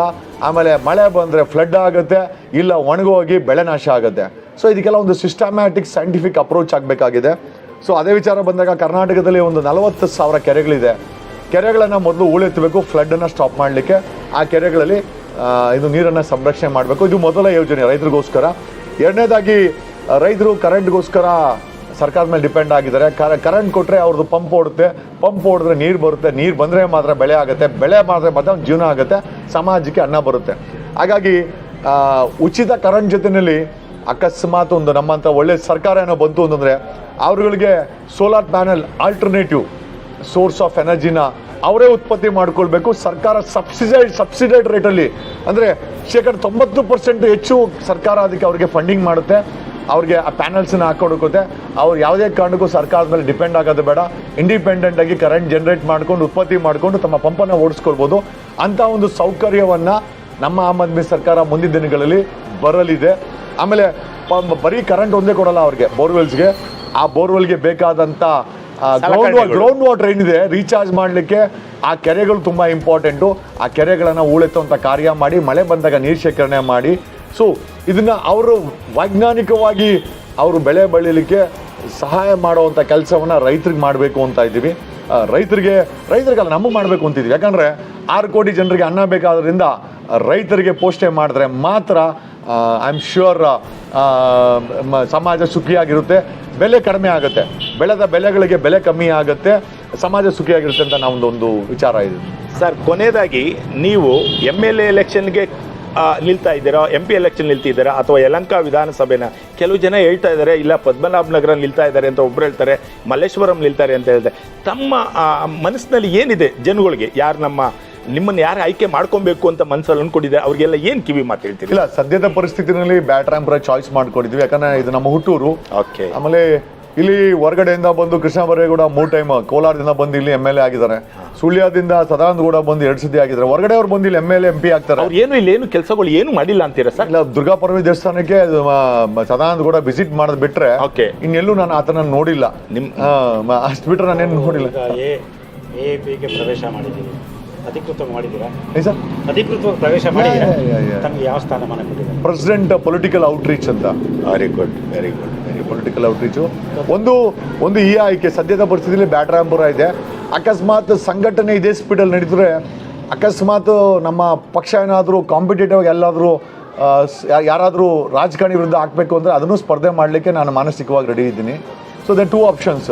ಸೊ ಯಾರು ಅಕಸ್ಮಾತ್ ಇಲ್ಲಿ ಯಾರಾದರೂ ಒಳ್ಳೆಯವರು ಬಂದು ಬಿಟ್ಕೊಡು ಬೇರೆ ಕಡೆ ನಿಂತ್ಕೋವಂಥ ಪಕ್ಷ ಹೇಳಿದ್ರು ಸಹ ಅದಕ್ಕೂ ಸಹ ನಾನು ರೆಡಿ ಇದೆ, ಮಾನಸಿಕವಾಗಿ ರೆಡಿ ಇದ್ದೀನಿ. So option is always ready. ಅದ್ರ ಬಗ್ಗೆ ನನಗೆ ಎರಡನೇ ಮಾತಿಲ್ಲ. ಹಾಂ ಸರ್. ಒಬ್ಬ ಕನ್ನಡಿಗ, ಒಬ್ಬ ಗಟ್ಟಿಗ, ಒಬ್ಬ ವಕೀಲ ಕೆಚ್ಚದೆ ಅಂತ ಹೋರಾಟ ಮಾಡುವಂಥ ಸಂದರ್ಭದಲ್ಲಿ ಜೈಲಿಗೆ ಹೋಗೋ ಸಂದರ್ಭ ಬಂದಂಥವಾಗ ಇನ್ನು ನಮ್ಮ ಜನಸಾಮಾನ್ಯರ ಪಾಡೇನು ಅನ್ನುವ ನಿಮ್ಮ ಹಿಂಬಾಲಕರಿರ್ಬೋದು, ಯುವಕರಿರ್ಬೋದು, ಅವ್ರಿಗೆ ತಾವೇನು ಸಂದೇಶ ಕೊಡ್ತೀವಿ? ಇಲ್ಲ, ನೋಡಿ, ಕೋರ್ಟು, ಪೊಲೀಸು, ಜೈಲು ಸಾಮಾನ್ಯವಾಗಿ ಜನ ಅಂದ್ಕೊಂಡಿದ್ದೇವೆ ಪೊಲೀಸ್ ಹಿಡ್ಕೊಂಡ್ರೆ ಹೊಡಿತಾರೆ, ಬಡಿತಾರೆ, ಅದೆಲ್ಲ ತಲೆಯಲ್ಲಿದೆ. ನನ್ನನ್ನು ಯಾವುದೇ ಕಾರಣಕ್ಕೂ ಅವ್ರು ಮುಟ್ಟಕ್ಕೂ ಆಗಲ್ಲ, ಮುಟ್ಟಿದ್ರೆ ಅವ್ರು ಉಳಿಯೋದು ಇಲ್ಲ, ಅದು ಬೇರೆ ಪ್ರಶ್ನೆ. ನಿಮ್ಗೆ ಗಟ್ಟಿಗನಿಗಾಯ್ತು. ಇದು ರಾಜ್ಯಾದ್ಯಂತ ಹೋರಾಟ ಮಾಡಿದಂತ ಯುವಕರು ತುಂಬಾ ಜನ ಇದ್ದಾರೆ. ಡಬಲ್ ಮೀಟರ್ ಸರ್, ನಿಮ್ಗೆ ಇಂಥ ಮೀಟರ್ ಇರಂತ ವ್ಯಕ್ತಿ ನಮ್ಮ ರಾಜ್ಯದಲ್ಲಿ ಮತ್ತೊಬ್ರು ಸಿಗಲ್ಲ ಸರ್. ನಾವು ಕಂಠಘೋಷವಾಗಿ ಹೇಳ್ತೀವಿ, ಎಂತ ವ್ಯಕ್ತಿ ಇದ್ರು ಒಬ್ಬ ಸರ್ಕಾರನ, ಒಬ್ಬ ಬೊಮ್ಮಾಯಿ ಸರ್ಕಾರನೇ ನೀವು ಟೀಕೆ ಮಾಡೋವಷ್ಟು ಗುಂಡಿಗೆ ಇದೆಯಲ್ಲ ಸರ್. ಇಷ್ಟು ಪಬ್ಲಿಕ್ ಅಲ್ಲಿ ಕುತ್ಕೊಂಡು ಸರ್ ನಮ್ಗೆ ಇಂಟರ್ವ್ಯೂ ಕೊಡ್ತಾ ಇದ್ದೀರಲ್ಲ ಸರ್, ನಿಜವಾಗ್ಲೂ ಗ್ರೇಟ್ ಸರ್. ನಮ್ಮ ರಾಜ್ಯಕ್ಕೆ ಒಬ್ರು ಹೋರಾಟಗಾರರು ಬೇಕಾಗಿತ್ತು. ಇಲ್ಲ ಅಂತ ನಿಮ್ಮ ಪ್ರಕಾರ ನೀವು ಗಟ್ಟಿಗಿರಿದ್ದೀರಿ, ನೀವು ಧೈರ್ಯದಿಂದ ಮಾತಾಡ್ತಿದ್ದೀರಿ. ಬೇರೆಯವ್ರು ಹೆಂಗ್ ಮಾಡ್ಬೇಕು? ಈ ರಾಜ್ಯಾದ್ಯಂತ ಇರುವ ಯುವಕರಿಗೆ, ಹೋರಾಟಗಾರರಿಗೆ ಏನ್ ಸಂದೇಶ ಕೊಡ್ತೀವಿ? ಭ್ರಷ್ಟಾಚಾರದ ವಿರುದ್ಧ ಹೋರಾಟ ಮಾಡಿದವ್ರಿಗೆ ನಿಮ್ಮ ಸಲಹೆ ಸೂಚನೆ ಇದ್ದೇ ಇರುತ್ತೆ 24 hours. ಅಲ್ಲ, ರೆಸ್ಕ್ಯೂ ಮಾಡಿದೀವಿ ನಾವು, ಬರೀ ಸಲಹೆ ಸೂಚನೆ ಇಲ್ಲ, ರೆಸ್ಕ್ಯೂ ಮಾಡಿದೀವಿ.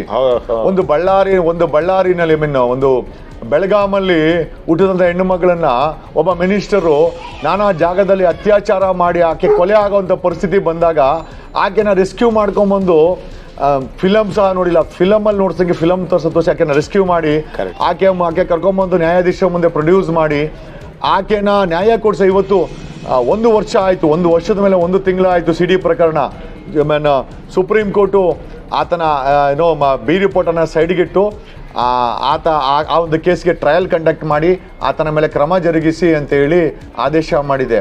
ಅಂದ್ರೆ ಈ ಒಂದು ತಪ್ಪಿಭಿಪ್ರಾಯ ಇದೆ, ನೀವು ಅರ್ಧಕ್ಕೆ ಕೈ ಬಿಟ್ರಿ ಅನ್ನೋದು ನಿಮ್ಮ ಮೇಲೆ ಆರೋಪ ಇದೆ. ಇಲ್ಲ, ಏನ್ ತಪ್ಪು, ಏನು ಅವ್ರ ಜನ ಏನ್ ಕೆಲವ್ರು ಮಾತ್ರ ಅದನ್ನ ಅದು ಯಾವ ಹಂತದಲ್ಲಿದೆ ಸರ್ ಇವಾಗ? ಇಲ್ಲ, ಅದು ಆರ್ಡರ್ ಆಯ್ತು. ಫೆಬ್ರವರಿ 19ಗೆ ಸುಪ್ರೀಂ ಕೋರ್ಟ್ ಆದೇಶ ಮಾಡ್ತು. ಏನ್ ಅದಕ್ಕೆ ಯಾಕೆ ಆದೇಶ? ಹೋರಾಟದ ಪ್ರತಿಫಲ ಅನ್ಕೋತೀವಿ 100%. ಯಾಕೆ 1.5 ತಿಂಗಳು ನಾನೇ ಮಾಡಿದ್ದು. ಆಮೇಲೆ ಹೈಕೋರ್ಟ್ ಅಲ್ಲಿ, ಸುಪ್ರೀಂ ಕೋರ್ಟ್ ಅಲ್ಲಿ ಸೀನಿಯರ್ ಕೌನ್ಸಿಲ್ಸ್ ಅಪಿಯರ್ ಆಗೋದು ಬೇರೆ ವಿಚಾರ. ಅದರ್ವೈಸ್ ಅದಕ್ಕೆ ಫೌಂಡೇಶನ್ ಹಾಕಿದ್ ನಾವೇನೇನೆ. ಹಾಗಾಗಿ ಒಂದು ಹೆಣ್ಣು ಮಗಳು ಕೂಗಿದಾಗ ನಾವು ಹೋಗಿ ರೆಸ್ಕ್ಯೂ ಮಾಡಿದ್ದೀವಿ. ಮೈಸೂರಲ್ಲಿ ರೋಹಿಣಿ ಸಿಂಧೂರಿಗೆ ಇವರೆಲ್ಲ ಬಲಿಪುಷು ಮಾಡಬೇಕಂತ ಹೋದಾಗ, ಸಸ್ಪೆಂಡ್ ಮಾಡಬೇಕು ಅಂತ ಹೋದಾಗ ಆಕೆಯ ಒಂದು ಸ್ಟಬರ್ನೆಸ್ಸು ಮತ್ತು ಆಕೆಯ ಒಂದು ಸಿನ್ಸಿಯಾರಿಟಿಗೆ ನಮಗೂ ಇಷ್ಟ ಆಯಿತು. ಆಕೆಯ ಪರವಾಗಿ ನಾವು ಸೋಷಿಯಲ್ ಮೀಡಿಯಾದಲ್ಲಿ ಕ್ಯಾಂಪೇನ್ ಮಾಡಿದ್ವಿ, ಆಕೆನ ತೆಗಿಬಾರ್ದು ಅಂತ. 2019ರಲ್ಲಿ ನಳಿನೇನೋ ಹೆಣ್ಮಗಳಿಗೆ ದೇಶದೂತ ಕೇಸ್ ಹಾಕ್ಬಿಡ್ತಾರೆ CNRC ಸಮಯದಲ್ಲಿ ಮೈಸೂರಿನಲ್ಲಿ. ಇಲ್ಲಿಂದ ಅಲ್ಲಿ ಹೋಗಿ ವಾದ ಮಾಡಿ ಆಕೆನ ಬಿಡಿಸ್ಕೊಂಬಂದೆ, ಬೇಲ್ ಕೊಡಿಸ್ಕೊಂಬಂದೆ. 2019ರಲ್ಲಿ ಮಂಗಳೂರಲ್ಲಿ ಡಾಕ್ಟರ್ ಹರ್ಷ ಕಮಿಷನರ್ ಆಗಿದ್ದಾಗ CNRC ಸಮಯ ಪ್ರೊಟೆಸ್ಟಲ್ಲಿ ಇಬ್ಬರು ಮುಸಲ್ಮಾನರನ್ನ ಹೊಡೆದಾಕ್ಬಿಡ್ತಾರೆ, ಪೊಲೀಸ್ ಗುಂಡಿಗೆ ಬಲಿ ಆಗ್ತದೆ. ಅದನ್ನು ಪ್ರೊಟೆಸ್ಟ್ ಮಾಡಿ ಹೈಕೋರ್ಟ್ಗೆ ಹಾಕಬೇಕು ಅಂತ ಹೋರಾಟ ಮಾಡಿ ಅದ್ರ ಬಗ್ಗೆ ತಿಳುವಳಿಕೆ ತಗೊಂಬಂದು ಅವ್ರ ಜೊತೆಲಿ ನಿಂತ್ಕೊಂಡ್ವಿ ನಾವು. ಸೊ ಹಂಗಾಗಿ ಹೋರಾಟ ಅಂದ್ರೆ ಬರೀ ನಾವು ನಮ್ಮನ್ನು ರೆಸ್ಕ್ಯೂ ಮಾಡ್ಕೊತಾ ಇಲ್ಲ, ಸಮಾಜವನ್ನು ರೆಸ್ಕ್ಯೂ ಮಾಡಿದ್ದೀವಿ. ನಾನು ನಿಮಗೆ ಎಸ್ಪೆಷಲಿ ಪೊಲೀಸ್ ಡಿಪಾರ್ಟ್ಮೆಂಟಿಂದ ಯಾರಿಗಾದ್ರು ತೊಂದರೆ ಆಗಿದ್ರೆ ಇವತ್ತು ಹೇಳ್ತೀನಿ, ಐ ಆಮ್ ಜಸ್ಟ್ ಎ ಕಾಲ್ ಅವೇ. ನಿಮ್ಗೆ ಯಾರಿಗಾದ್ರೂ ತೊಂದರೆ ಆಗಿದ್ರೆ ನನ್ನ ನಂಬರ್ ನಿಮ್ಮ ಬಳಿ ಇದೆ, 9845500932.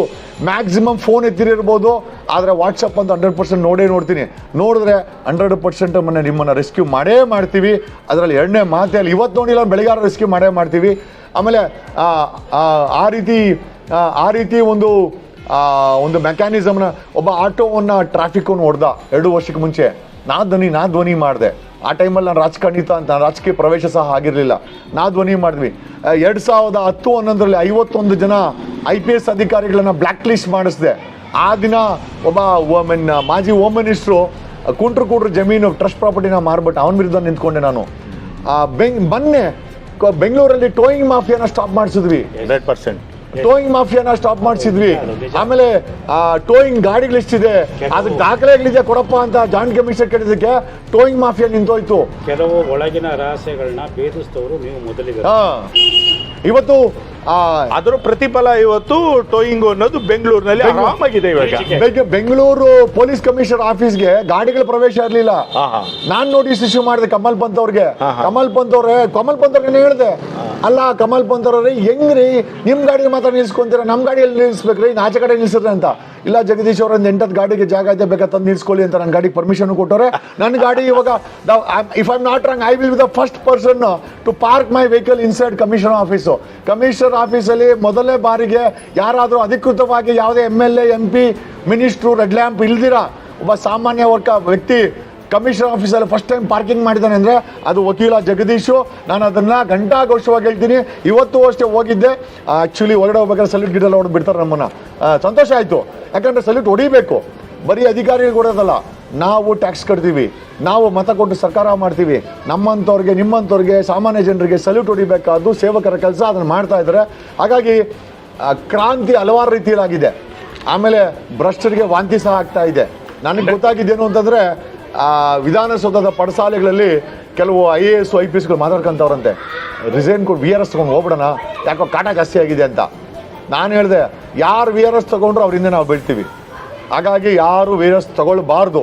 ಓಕೆ, ನೀವು ನಿಜವಾಗ್ಲೂ ಆ ಥರ ಇದ್ದರೆ, ನೀವು ಅಕ್ರಮವಾಗಿ ಆಸ್ತಿ ಮಾಡಿದರೆ ನಾವು ಹೇಳ್ತೀವಿ ಸರ್ಕಾರಕ್ಕೆ ಸರೆಂಡರ್ ಮಾಡಿಬಿಡಿ. ಐ ಆಮ್ ಟೆಲಿಂಗ್ ಯು, 2023ಕ್ಕೆ ನೀವು ಏನೇ ಅಕ್ರಮ ಮಾಡಿದ್ರು ಅದನ್ನು ಸರೆಂಡರ್ ಮಾಡಿದ್ರೆ ನೀವು ಬಚಾವಾಗ್ತೀರಾ. ಅಕಸ್ಮಾತ್ ಜನರು ಮನಸ್ಸು ಮಾಡಿ ಒಳ್ಳೆಯವ್ರಿಗೆ ಸರ್ಕಾರ ಕೊಟ್ಟು ನಮ್ಮಂಥರನ್ನ ಬಂದರೆ 100% ಜೈಲಿಗೆ ಹೋಗ್ತೀರಾ. ದ ಮ್ಯಾಟ್ರ್ ಆಫ್ 12 months ಬದಲಾವಣೆ ಆಗೋಕ್ಕೆ ಸಮಯ ಇದೆ, ಬದಲಾವಣೆ ಆಗಿದೆ. ತಾವೊಬ್ಬರು ನಿಷ್ಠೂರವಾದಿ ವಕೀಲರಾಗಿ ಹಾಂ ಸರ್, ಹಿಜಾಬ್ ತೀರ್ಪಿನ ಬಗ್ಗೆ ನಿಮ್ಮ ಅಭಿಪ್ರಾಯ? ಇಲ್ಲ, ಒಂದು ಮಾನ್ಯ ಹೈಕೋರ್ಟಿನ ಐ ಥಿಂಕ್ ಎಕ್ಸಾಮಿನೇಷನ್ ತೀರ್ಪನ್ನು ಅದನ್ನು ನಾವು ಒಪ್ಕೊಳ್ಬೇಕಾಗುತ್ತೆ. ಒಂದು, ಅಕಸ್ಮಾತ್ ಭಿನ್ನಾಭಿಪ್ರಾಯ ಇದೆ, ಸುಪ್ರೀಂ ಕೋರ್ಟ್ಗೆ ಅಪೀಲ್ ಹೋಗ್ಬೋದು. ಬಟ್ ಅದನ್ನು ಅಪೀಲ್ ಹೋಗೋದು ಬಿಟ್ಟು ಅದನ್ನು ರಾಜಕೀಯ ಮಾಡೋದು ಒಳ್ಳೆಯದಲ್ಲ. ಆಮೇಲೆ ಮಕ್ಕಳಿಗೆ ಇವತ್ತು ಐ ಥಿಂಕ್ ವಸ್ತ್ರಾಭರಣಕ್ಕಿಂತ ಬುದ್ಧಿ ತುಂಬ ಇಂಪಾರ್ಟೆಂಟ್, ಅವ್ರು ಓದ್ ತುಂಬ ಇಂಪಾರ್ಟೆಂಟ್. 2 ವರ್ಷವಾಗಿದೆ ಮಕ್ಕಳು ಸ್ಕೂಲು ಕಾಲೇಜ್ಗೆ ಹೋಗಿಲ್ಲ ಕರೋನಾಯಿಂದ.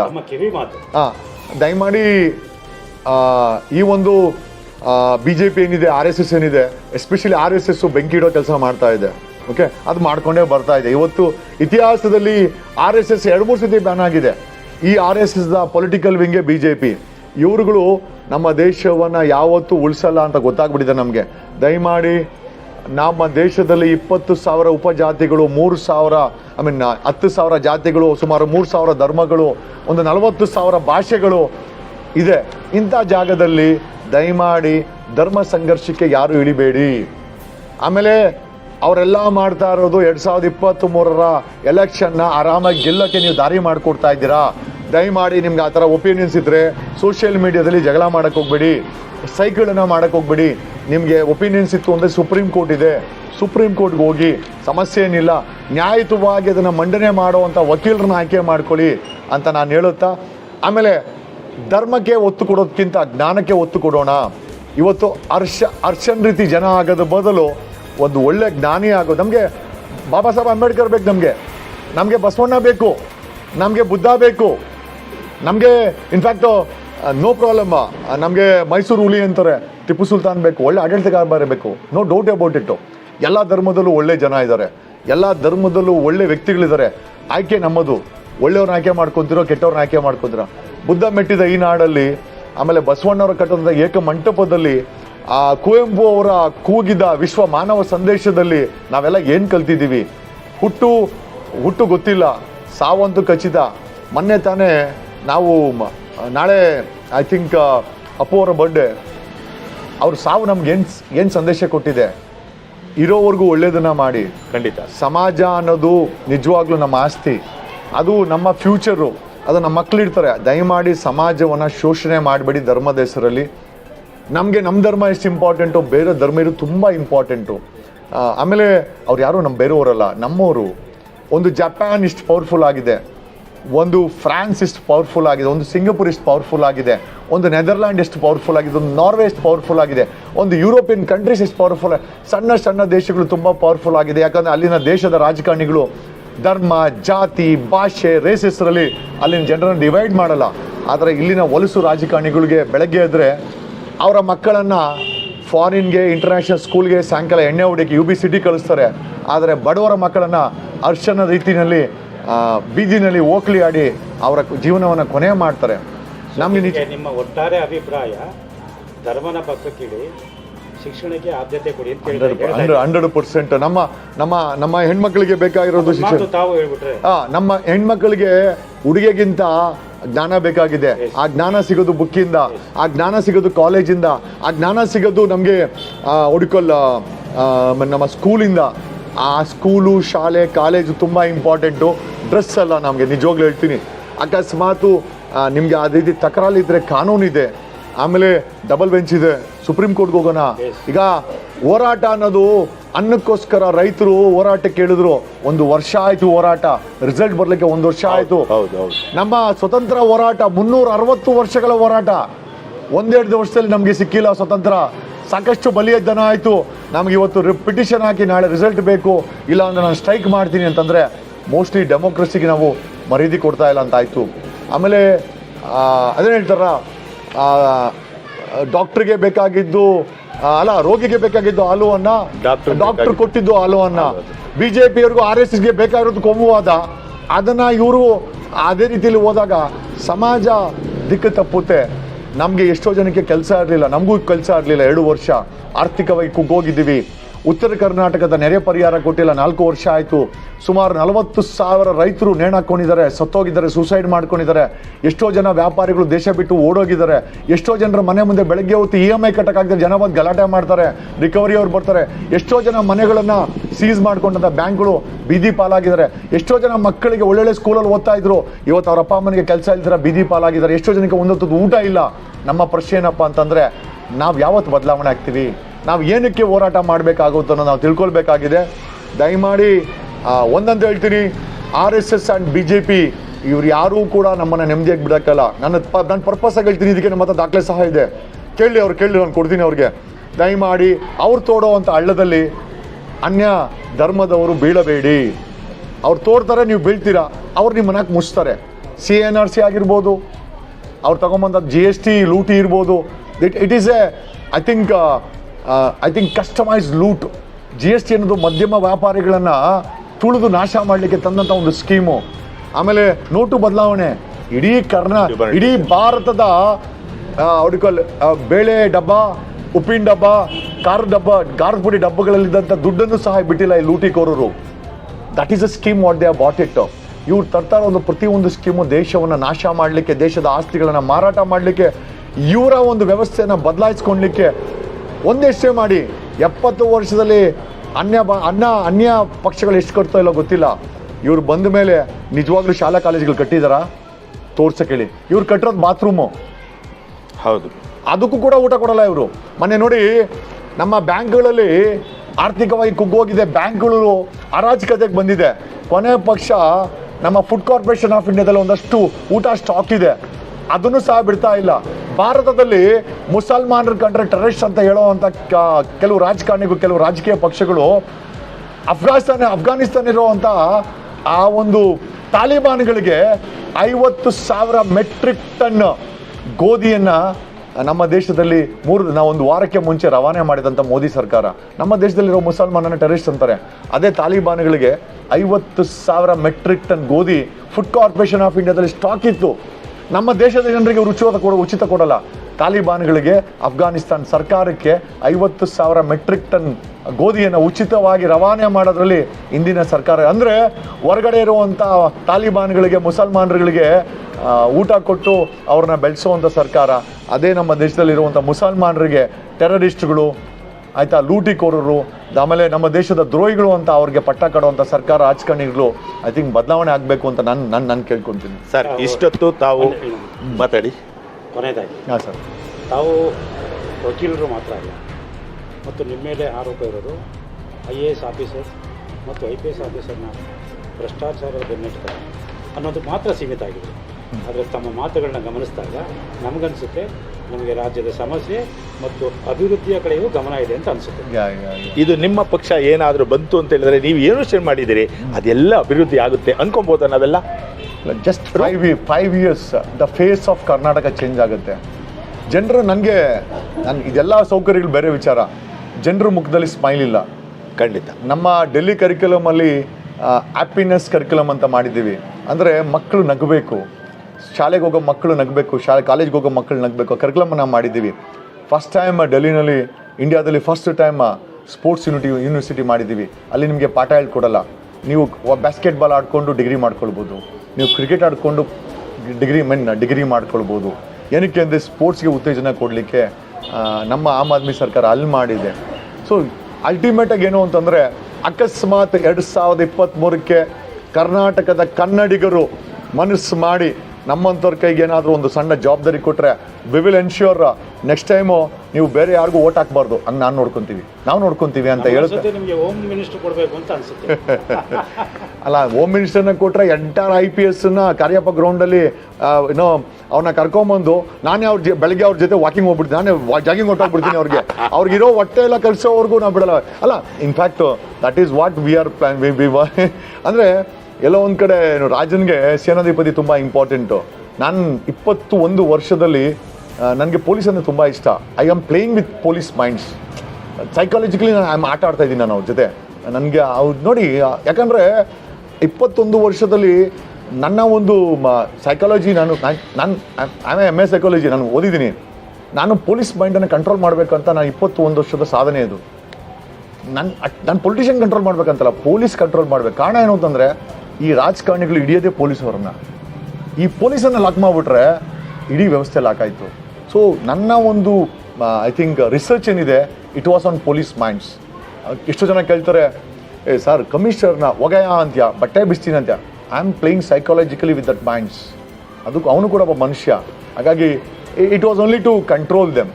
ನಮಗೆ ಲಾಕಪ್ ಡೆತ್ ಆಗಬಾರ್ದು, ಜನರನ್ನ ಮರ್ಯಾದಿಂದ ಮಾತಾಡ್ಸಿ. ಎಷ್ಟೋ ಜನ ಕೇಳ್ತಾರೆ ಹೋಗಲೇ ಬರಲೇ ಅಂತ್ಯ, ಹೋಗಯ ಬರೆಯ ಅಂತ್ಯ, ಏನೋ ನೀನು ಅಂತ್ಯ ಅಂತ ಆರೋಪ ಬರ್ತದೆ. ಸೊ ನಾನು ಸಾರ್ವಜನಿಕರಲ್ಲಿ ಹೇಳೋಕ್ಕೆ ಇಷ್ಟಪಡೋದು ಅಂತಂದರೆ, ಸಾವಿಲ್ಲದ ಮನೆಯಲ್ಲಿ ಸಾಸಿವೆ ತಗೊಂಬ ಅಂತ ಹೇಳ್ತಾರೆ. ಕರ್ನಾಟಕದಲ್ಲಿ 1041 ಪೊಲೀಸ್ ಠಾಣೆ ಇದೆ. ನಾನು ಅದಕ್ಕೆ ಇನ್ನೊಂದು ಆ್ಯಡ್ ಮಾಡ್ತೀನಿ, ಸಾವಿಲ್ಲದ ಮನೆಯಲ್ಲಿ ಸಾಸಿವೆ ತಗೊಂಬ. ಆಮೇಲೆ ಕರಪ್ಷನ್, ಬೈಗುಳ, ಅತ್ಯಾಚಾರ, ಲೂಟಿ ಇಲ್ಲದಂಥ ಪೊಲೀಸ್ ಠಾಣೆ ಏನಾದರೂ ಇದ್ದರೆ ಕರ್ನಾಟಕದಲ್ಲಿ ನನಗೆ ತಗೊಂಬಂದು ಹೇಳಿ ಅಂತ ನಾನು ಅದಕ್ಕೊಂದು ಆ್ಯಡ್ ಮಾಡ್ತೀನಿ ಅಂತ ಹೇಳ್ತಾ, ಸಾಮಾನ್ಯ ಜನರು ಸ್ಟೇಷನ್ಗೆ ಹೋಯ್ತು ಅಂತ ಹೇಳಿದ್ರೆ ಅವ್ರು ಬಂದ ತಕ್ಷಣ ಎದ್ದು ನಿಂತ್ಕೊಬೇಕು, ಕೈ ಕಟ್ಕೊಂಡು ನಿಂತ್ಕೊಬೇಕು, ಅವ್ರನ್ನ ಸರಿಯಾದ ರೀತಿಯಲ್ಲಿ ಗೌರವ ಕೊಡಲ್ಲ. ಇದು ಯಾಕೆ ಸರ್? ಇದು ಸಣ್ಣ ಪ್ರಶ್ನೆನೇ, ಆದರೆ ಜನಸಾಮಾನ್ಯರು ಸ್ಟೇಷನ್ ಬಾಗ್ಲತ್ತದಕ್ಕೂ ಭಯ ಬೀಳ್ತಾವ್ರೆ.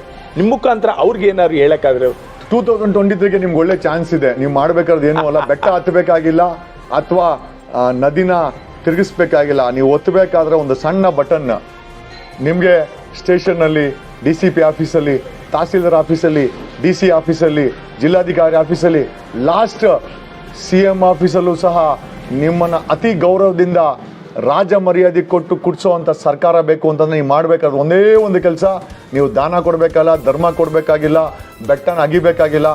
2023ಕ್ಕೆ ಬಟನ್ ಒತ್ತಬೇಕಾದ್ರೆ ಯಾವ ಬಟನ್ ಒತ್ತಬೇಕು ಅಂತ ನೀವು ತೀರ್ಮಾನ ಮಾಡಿದ್ರೆ ನಿಮ್ಮ ಗೌರವ ಕೊಡಿಸೋ ಕೆಲಸವನ್ನು ನಾನು ಮಾಡ್ತೀನಿ ಅಂತ ಈ ಮೂಲಕ ಹೇಳ್ತಾ. ಆ್ಯಂಡ್ ನಾನು ಹೇಳಿದೆ, ಬಂದ ತಕ್ಷಣ ನಮ್ಮಂಥವ್ರು ಕೊಟ್ಟರೆ ಸರ್ಕಾರಿ ಸ್ಕೂಲು, ಶಾಲೆ, ಕಾಲೇಜು ಅಂತ ಅದಕ್ಕೆ ಮುಂಚೆ ನಾವು ಒಂದು ಕಟ್ತೀವಿ. ಮೊದಲು ನಾವು ನಮ್ಮ ಸರ್ಕಾರ ಬಂದರೆ ದೊಡ್ಡ ಜೈಲನ್ನು ಕಟ್ತೀವಿ. ಯಾಕಂದರೆ ಭ್ರಷ್ಟಾಚಾರಿಗಳು ಅಷ್ಟು ಜಾಸ್ತಿ ಇದ್ದಾರೆ, ಅವ್ರನ್ನ ಜೈಲಿಗೆ ಹಾಕಬೇಕು. ಅವ್ರ ಜೈಲಿಗೆ ಆಲ್ರೆಡಿ ನಮ್ಮ ಪರಪ್ರಕಾರ ತುಂಬೋಗ್ಬಿಟ್ಟಿದೆ, 6000 ಜನ ಕೆಪಾಸಿಟಿ ತುಂಬೋಗ್ಬಿಟ್ಟಿದೆ.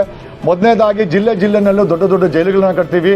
ವಾಲಂಟಿಯರ್ಗೆ ಅವರೇ ಜೈಲಿಗೆ ಹೋದ್ರೂ ಪರವಾಗಿಲ್ಲ, ಅಥವಾ ನಾವು ಕಳಿಸ್ತೀವಿ ಅವರನ್ನು.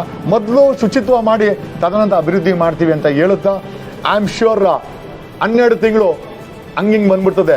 12 ತಿಂಗಳು ನಿಮಗೆ ಸಾಕಷ್ಟು ಸಮಯ ಅನಿಸುತ್ತೆ ನೀವು ತೀರ್ಮಾನ ಮಾಡಲಿಕ್ಕೆ, ಒಬ್ಬ ಒಳ್ಳೆ ಲೀಡರ್ನ ಆಯ್ಕೆ ಮಾಡಲಿಕ್ಕೆ, ನಿಮ್ಮ ಸೇವಕನ ಆಯ್ಕೆ ಮಾಡಲಿಕ್ಕೆ.